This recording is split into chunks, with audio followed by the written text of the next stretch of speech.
Hey Facebook fans, Steve Heumann from the Geek Report here. I'm at Salt Lake Comic-Con, and a little while ago I got to talk to Manu Bennett. Azog from the Hobbit movies, Deathstroke from Arrow. It was an amazing conversation. I wanted to share it with you, so check this out. Yeah, you know, Salt Lake's an anomaly, really, because last year on its first show, it got the largest numbers of a debut show ever. So, you know, it's a really strong convention. You know, I think that what's great about it is Dan Farr, who organizes it, is just such a wonderful people's person that he makes it really a convention about people.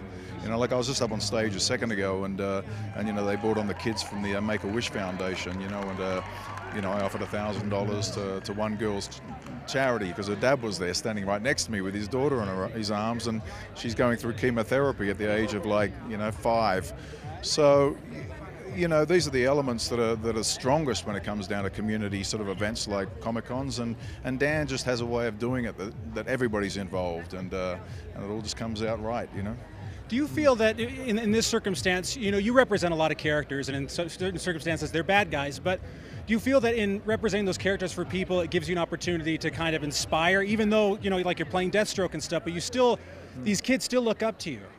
Oh, absolutely. You know, and let me just correct you on the bad guy thing. You know, like Crixus is kind of like you know, he was really a hero to a lot of people, especially a lot of brown-skinned people, because there's not many heroes, you know, Lou Diamond Phillips and stuff like that represent certain cultures. You know, and I think that the fact that I represent kind of, you know, a degree of indigenous culture, you know, especially like Latin American audience, Maori, which I come from. I think it's really important to acknowledge, you know, that we're coming through in a way that you know, enthuses others from our ethnicities to come through as well. So there's a sort of a sharing element there, but you know, there's just a kind of a feeling of you know, coming to these conventions and not really sort of playing the bad guy at all. You're just playing somebody who's part of the industry that, you know, has had some success, and, you know, people sort of look to those screens. I mean, you know, a lot of the fans that I've run into are actually bigger fans of Deathstroke, some of them, than they are of Arrow, you know what I mean?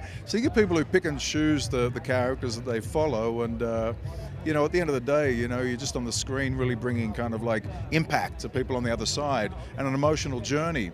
And the thing about Slade and you know, Deathstroke is that, you know, he's probably more of a character that people relate to themselves than a millionaire playboy. You know, he's a soldier.